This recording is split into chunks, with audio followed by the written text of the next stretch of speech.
Encantado de estar aquí una vez más aquí en Segovia, Foro por la Memoria de Segovia. Llevamos pues 10 años, como veis, dando guerra, reivindicando la memoria de los represaliados del franquismo, de todos aquellos segovianos que luchaban y que lucharon por defender la democracia y la representada por la Segunda República. Y bueno, pues este es un acto más de Foro por la Memoria de Segovia, que bueno, pues aquí está la juventud que cogió el relevo el año pasado con todo el entusiasmo, por lo cual yo estoy bastante relajado y bastante más satisfecho de ese trabajo que sigue y que continúa. Y bueno, pues es el homenaje a los segovianos que estuvieron presos, que padecieron pues los campos de concentración nazis.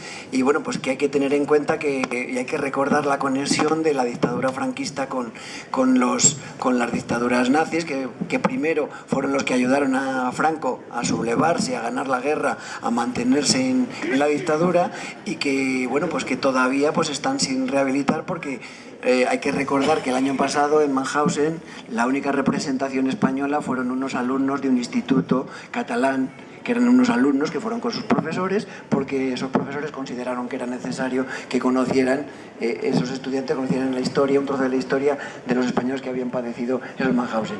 No llegó nadie del gobierno español, ningún representante del gobierno español.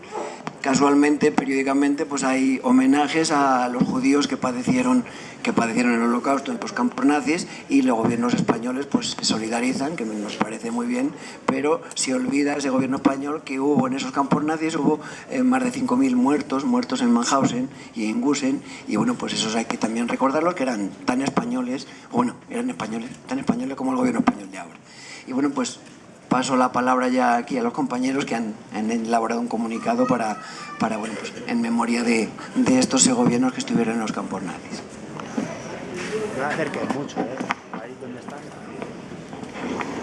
Bueno, es un poco, quizá a lo mejor un poco extenso, más que un comunicado que como pudiera ser al uso. Queríamos que el desconocimiento de esta realidad es tan grande que tanto para nosotros, que lo hemos ido descubriendo poco a poco, como para la ciudadanía segoviana. Entonces vamos a dar algunos detalles de cómo pudieron llegar allí estas personas y ser víctimas del nazismo, con la dictadura franquista como cómplice. El día 27 de enero fue declarado por las Naciones Unidas el Día Internacional de la Conmemoración en Memoria de las Víctimas del Holocausto, aniversario de la liberación de los campos de exterminio nazis. Además, se instaba a los Estados miembros a que elaborasen programas educativos que inculcaran a las generaciones futuras las enseñanzas del Holocausto, con el fin de ayudar a prevenir actos de genocidio en el futuro, además de adoptar medidas para movilizar a la sociedad civil en pro de la recordación del Holocausto. Por ello, queremos con este homenaje reivindicar la memoria de los segovianos y, por extensión, de todas aquellas personas que fueron víctimas de las políticas de segregación, concentración y exterminio del nazismo. Los segovianos que recordamos aquí llegaron a los campos de concentración nazis deportados a territorios del Tercer Reich. Las situaciones previas fueron diversas, pero son el momento y circunstancias de su deportación los que diferencian dos grandes grupos. El grupo mayoritario, cerca del 80% de todos los españoles, conocieron su cautiverio en manos alemanas en un momento más temprano. Se trataba de los ciudadanos españoles que habían sido hechos prisioneros de guerra por la Wehrmacht, las Fuerzas Armadas Unificadas de la Alemania nazi, desde 1935 al 45, durante la campaña en que ésta invadió Francia por la primavera del 40. En su gran mayoría, estas personas acabaron siendo enviadas desde agosto de 1940 y hasta principios de 1942 al campo de concentración de Mauthausen. El otro gran grupo está formado por quienes a partir de 1942 fueron deportados en distintos transportes, en este caso junto a personas de otras nacionalidades, principalmente franceses. A diferencia de lo ocurrido con los españoles que habían sido capturados como prisioneros de guerra, estos otros deportados españoles no fueron objeto de una medida específica en función de su nacionalidad o de su pasado como combatientes de la República Española. Las personas de este segundo grupo habían sido detenidas en territorio de Francia, ya sea por las fuerzas nazis alemanas o por la policía francesa, a las órdenes de Vichy, y deportadas como medida represiva del ocupante alemán contra personas relacionadas con actividades de resistencia.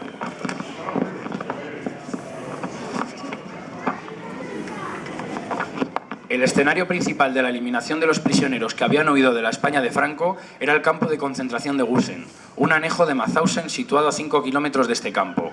En el complejo de Gusen se utilizaba el trabajo forzado de los presos. Esto, junto a las condiciones de vida extremadamente duras, la alimentación insuficiente y todo tipo de malos tratos, llevó al exterminio de la mayoría de los presos. Además, se practicaron distintas formas de asesinato directo, tanto en el propio recinto de Gusen como mediante selecciones de presos débiles o enfermos para su muerte, como gaseamiento en las instalaciones del castillo de Hartmann o bien en vehículos adaptados para el gaseamiento. Aunque la eliminación de los presos tenía lugar en todo el conjunto de subcampos dependientes de Mauthausen, en Gusen se dio un altísimo porcentaje de los asesinatos del conjunto de ellos. Como ejemplo, de los republicanos españoles llegados a Mauthausen en 1940 a 1945, 2/3 murieron, un 65%, es decir, casi 5.000 de los 7.200 españoles. Para cerca del 80% de esos 5.000 españoles que perdieron la vida, Gusen fue el escenario del asesinato. A Gusen fueron enviados a lo largo de 1941 4.000 personas con la nacionalidad española. En menos de un mes ya murieron 900. De estos 4.000 que fueron llevados a Gusen, apenas una décima parte sobrevivieron. Personas que habían abandonado la península en febrero de 1939 ante la inminencia de la caída de Barcelona y el colapso final de la Segunda República. Personas que habían llegado a Francia huyendo en los primeros momentos del golpe de Estado contra la Segunda República que forzó una guerra civil. Bueno, buenos días a todos, gracias por venir. Continuamos. Queremos recordar aquí que la Segunda República era la representación legítima de todos los segovianos que creían en la democracia y la justicia social. Y así lo habían votado en 1931. Tras un periodo republicano socialista hasta 1933, las fuerzas políticas de la derecha gobernaron entre 1933 y febrero de 1936. La legitimidad republicana fue refrendada en las elecciones de febrero del 36, cuando los ciudadanos optaron por la coalición de fuerzas de la izquierda que se conoció como el Frente Popular. Continuaba así esa esperanza que en 1931 desbordó a aquellos ciudadanos que buscaban un proyecto que profundizara más en la justicia social, la libertad y los derechos de las clases más populares que venían siglos siendo aplastados por los más poderosos.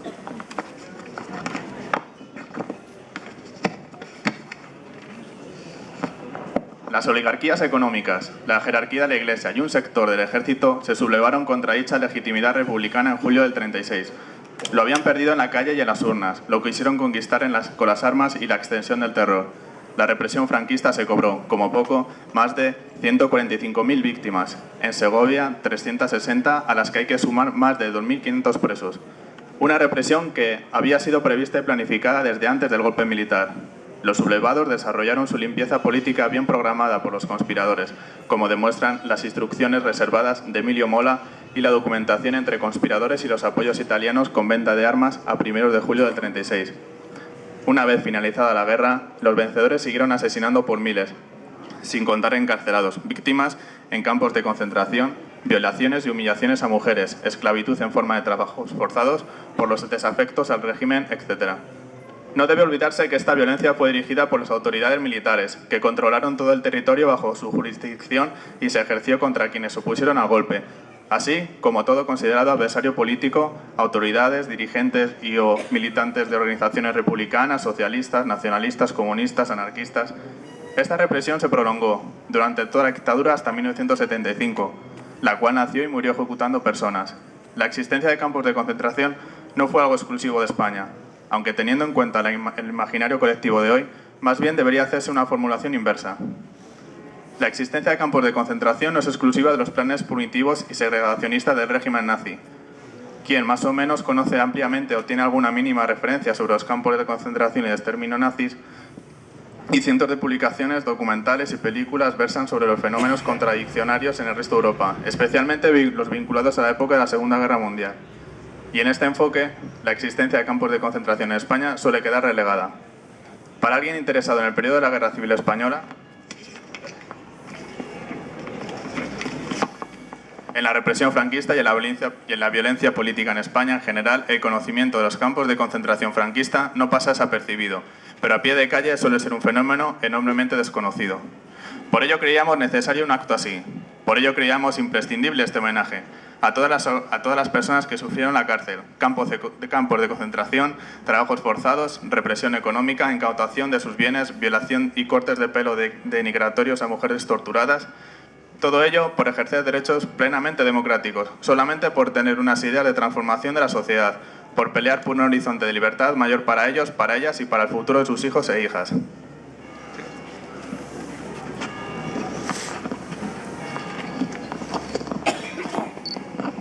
El hecho de hacer este acto frente a la actual biblioteca pública no es otro que traer al recuerdo que este edificio fue un establecimiento penitenciario que utilizaron las autoridades sublevadas desde el primer momento para encerrar a todos los segovianos que entraban dentro de su esquema de anti-España, que debía ser castigada por el mero hecho de haber defendido la democracia, los ideales de libertad, igualdad, haber participado en manifestaciones o haber ejercido el sindicalismo.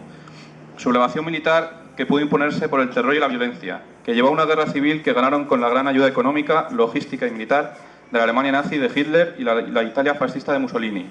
Alemania nazi que lleva a millones de personas judías, homosexuales, discapacitadas psíquicas y físicas, gitanas, etcétera, a campos de concentración a ser exterminadas, condenadas a trabajos forzados o vivir hacinadas, siendo víctimas de la miseria, el hambre, el frío, la enfermedad, las torturas hasta la muerte o experimentos de una crueldad nunca antes visto en la historia de la humanidad. Víctimas todas ellas recordadas en otros países europeos, pero ninguneadas por el Estado español desde los tiempos en que moría el dictador Francisco Franco. Debemos recordar que las reivindicaciones de verdad, justicia y reparación para las víctimas del franquismo, del nazismo y del fascismo están amparadas por todo ordenamiento de justicia internacional, que múltiples veces ha apuntado a la imprescriptibilidad de los crímenes franquistas por ser considerados crímenes de lesa humanidad. La reciente puesta en busca y captura del torturador Billy el Niño es un ínfimo ejemplo de cuánto queda por realizar en este ámbito. Derecho internacional que también, conviene recordar, el Estado español lleva tiempo comprometido a respetar. Explicar el pasado para construir el futuro es un principio básico en cualquier democracia madura. Fuera del Estado español, otros países europeos han afrontado las sombras de su propia historia. Los visitantes de ciudades como Berlín, Nuremberg o Lyon encuentran espacios de recuerdo y homenaje a las personas que lucharon por la defensa de la libertad. Aquí, esas personas, a quienes les arrebataron la vida por defender un sueño de justicia social y libertad, están condenadas al olvido. Por ello, queremos dar a conocer y reconocer la memoria de los segovianos víctimas de los campos de concentración nazi con motivo de este Día Internacional de Conmemoración en memoria de las víctimas del Holocausto, y el Foro por la Memoria de Segovia y todos los reunidos y las reunidas en este acto homenaje exigimos que se respeten los derechos a la verdad, a la justicia y a la reparación de las víctimas del franquismo, del nazismo y del fascismo. A continuación vamos a pasar a leer a los segovianos que murieron o que sufrieron cautividad en los campos de concentración alemanes. Segovianos muertos o asesinados: Teodoro Perlado Calleja, Félix Bartolomé Barreno, Joaquín Gil González, Andrés Velasco Moreno, Marcelino Vela Triviño, Florencio Abad Albertos, Antonio Arraz Barrio, Fermín Cristóbal López, José Hernán Pazos, Ovidio Pascual Martínez, Alejandro Real Puente, Desiderio Aragonés Cubo y Fidel Barrio Carrasco. Segovianos que fueron liberados: Regino González Cubo, Ramón Membrado Bernat, Andrés Martín, Juan Sanz, José Matesanz Yagüe, Pedro Carrillo Pérez, Ángel García, Juan Benito Carrero, Manuel García, Miguel Ruiz Remondo, Agustín San José Calasanz, Ángel Postivo Castro, Estanislao Domínguez Martín y Francisco Sebastián Ramos. Segoviano del que se desconoce qué ocurrió, Agustín Herrero. Por todos ellos va este homenaje y nuestro recuerdo.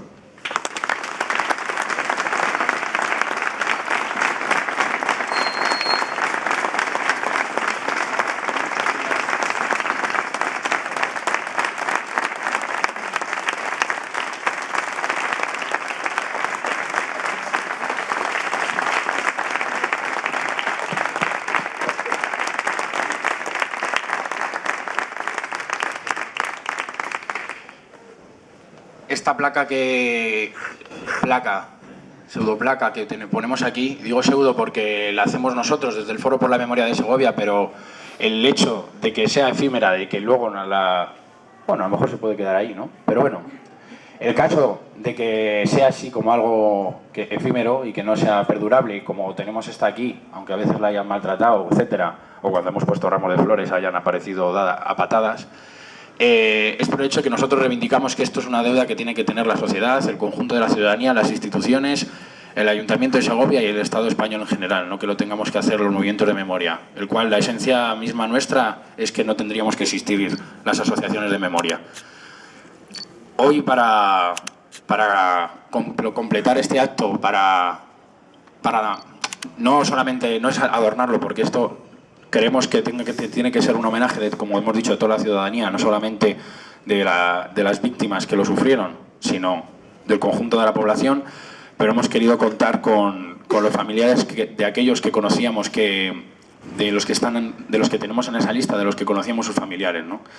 Entonces, en este homenaje, los familiares de dos víctimas, Fermín Cristóbal y Joaquín Gil González, tenemos aquí. En un primer lugar hablará para vosotros y vosotras Cristina Cristóbal, nieta de Fermín Cristóbal.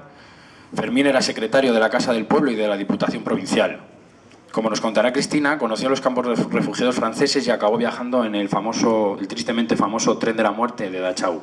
Además, Cristina es hija de un expreso del franquismo, Buenaventura Cristóbal Roigé, que ha fallecido exactamente hace un año. Seguramente le hubiera estado aquí y poder ver cómo se manejaba a su padre. Buenaventura fue encarcelado por ser hijo de Fermín, como él recordaba.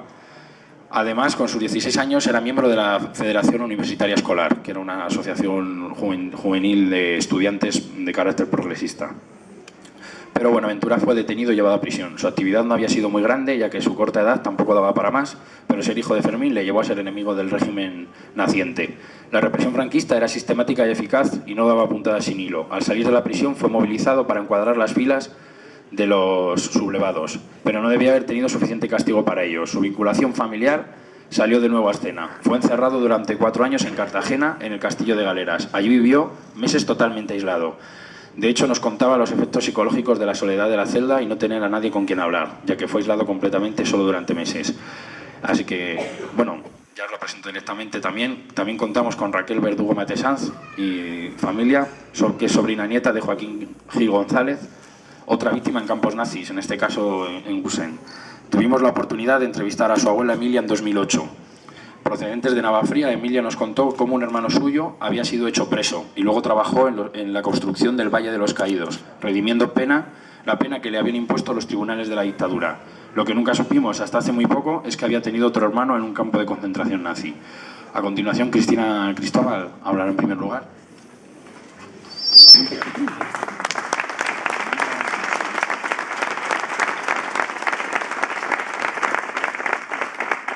Bueno, en primer lugar, agradecer el que se haya hecho el homenaje, la presencia de todos ustedes o de todos vosotros y realmente, a ver, medio segundo para situarme.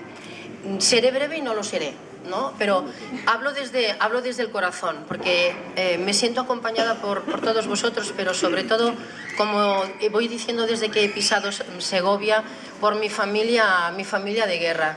No tengo aquí familia biológica con ADN, pero sí tengo a una familia que es tan de ADN que la llevo impregnada en el corazón. A Emilia y a sus hijas, porque Emilia, empiezo. Mi abuelo Fermín fue un hijo ilegítimo.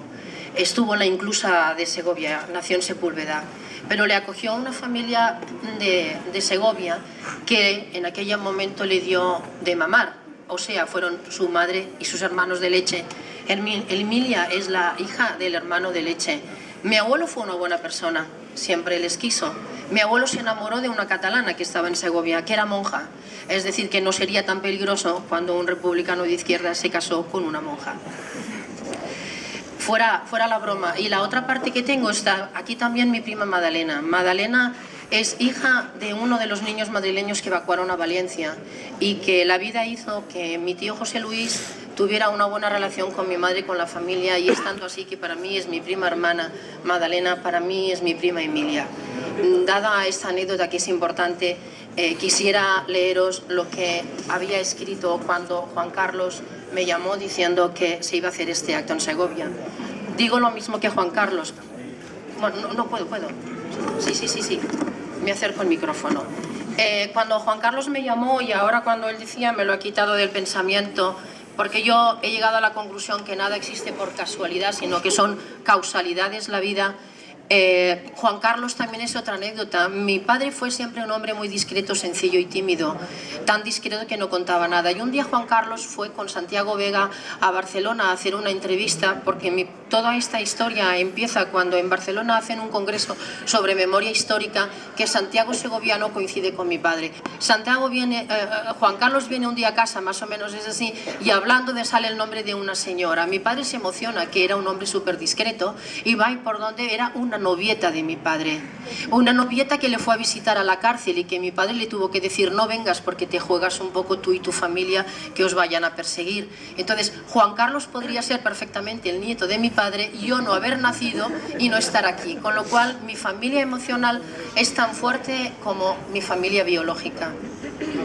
Si me permitís, leeré, porque ya veis que soy dada a la palabra.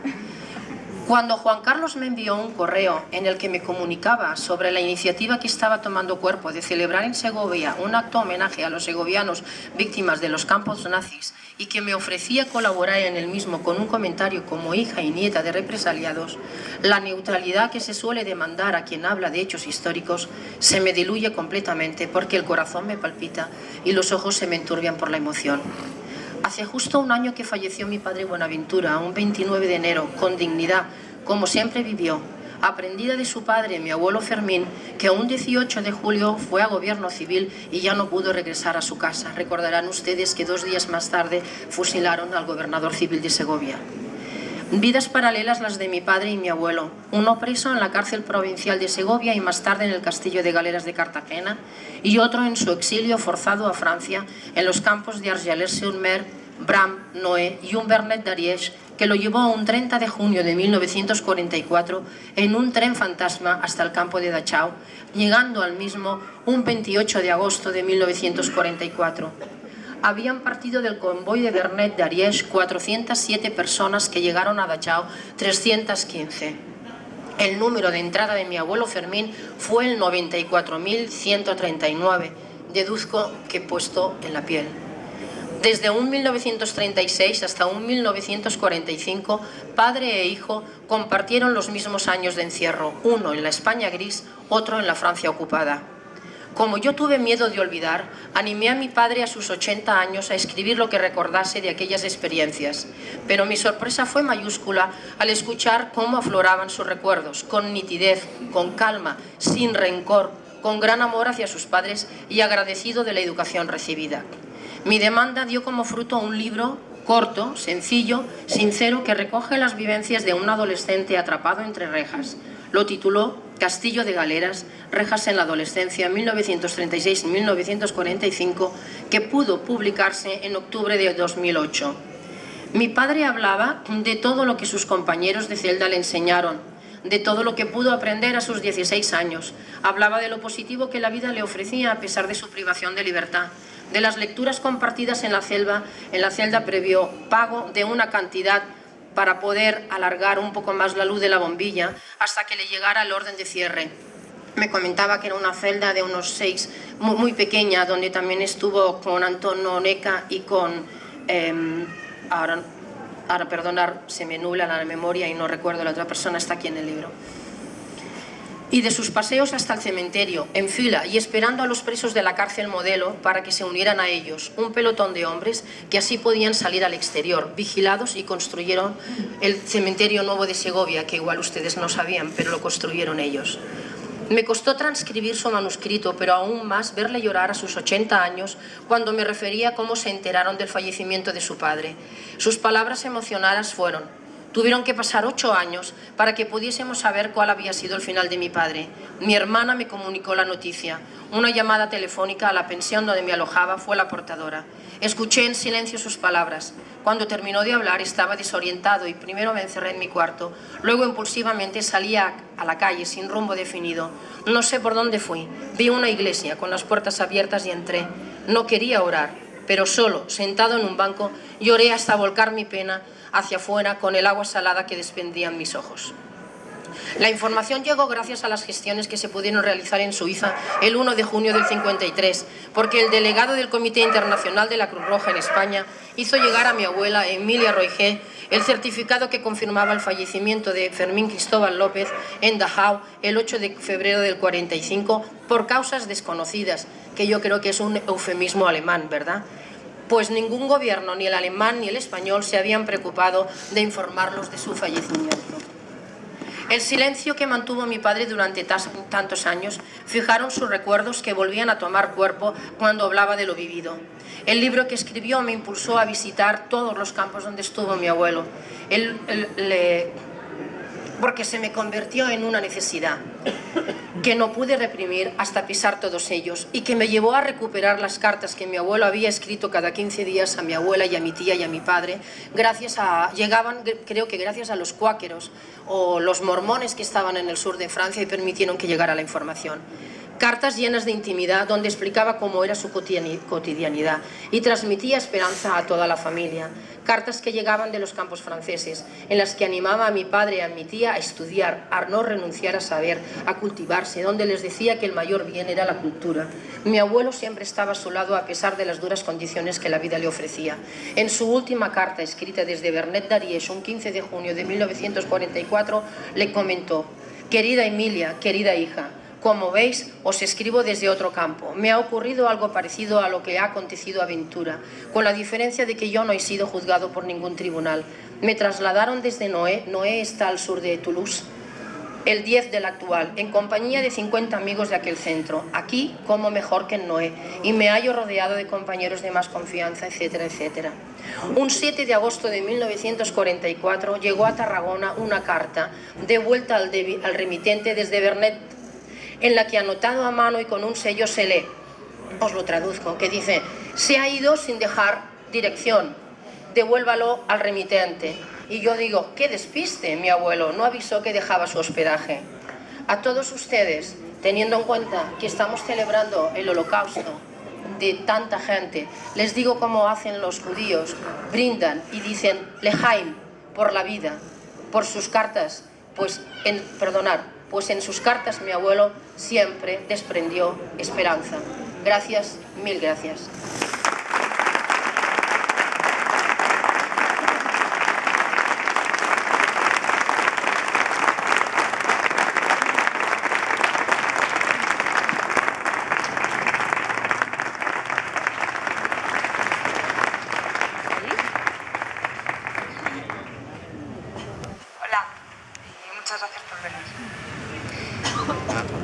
Bueno, yo solo os voy a leer una cosa muy cortita porque me encantaría contaros mucho más, pero la pena es que no sabemos más. Mi abuela cumplirá este jueves 90 años. Ha pasado casi 80 años sin saber qué fue de su hermano, dónde ni cómo murió, sin saber dónde ni a quién preguntar. Así como los ojos verdes o el pelo castaño, nuestra familia ha heredado este desconocimiento. Hasta que una mañana, por casualidad, mi madre leyó un nombre conocido en un periódico, el de su tío, y parte de este nubarrón de nuestro pasado comenzó a abrirse. Así descubrimos que mi tío abuelo, Joaquín Gil González, murió en Gusen en 1941. Y en este momento yo me pregunto que si es fácil descifrar el pasado, si solo mediante algo de investigación y comunicación podemos llegar a restablecer una historia, ¿por qué nos intentan vender que es difícil, que es costoso o innecesario? No entendemos esa oscura pretensión de vaciar el pasado, de querer que vivamos en la ignorancia y con el miedo a preguntar. No quiero permitir que nadie controle mi pasado, porque es una manera de moldear mi presente y de sacrificar mi futuro. Me gustaría leer unas palabras del poeta argentino Juan Gelman, fallecido recientemente. Hay quienes vilipendian este esfuerzo de memoria. Dicen que no hay que remover el pasado, que no hay que tener ojos en la nuca, que hay que mirar hacia adelante y no encarnizarse en reabrir viejas heridas. Están perfectamente equivocados. Las heridas aún no están cerradas. Laten en el subsuelo de la sociedad como un cáncer sin sosiego. Su único tratamiento es la verdad, y luego la justicia. Solo así es posible el olvido verdadero. La memoria es memoria si es presente. Y así como Don Quijote limpiaba sus armas, Hay que limpiar el pasado para que entre en su pasado. Muchas gracias.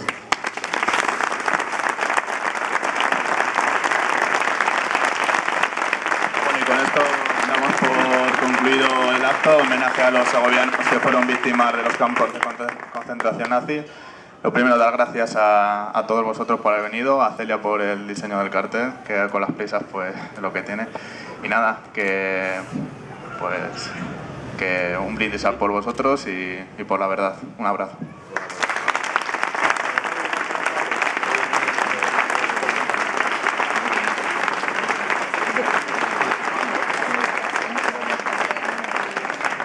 ¡Viva la República! ¡Viva!